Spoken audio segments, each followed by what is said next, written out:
congresso Wilca Intesa che si è svolto a Rimini ha dato dei segnali ben precisi.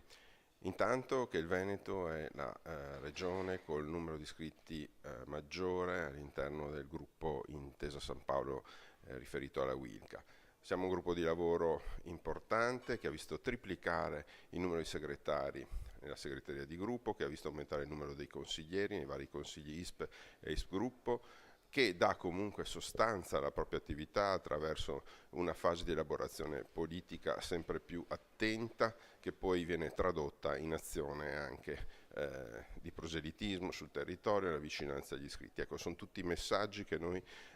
cerchiamo di divulgare a tutto tondo, anche come segreteria regionale, supportando i quadri sindacali ISP, e che vorremmo comunque allargare anche in un'ottica di relazione sempre più profonda con gli elementi che compongono la nuova segreteria e con i leader di gruppo e di ISP coordinamento.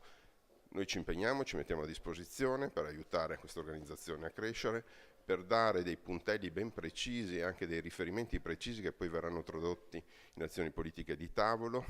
È un'esigenza sempre più esigente, sempre più pregnante, che ci chiedono gli iscritti e che dobbiamo saper raccogliere e tradurre in un'azione che sia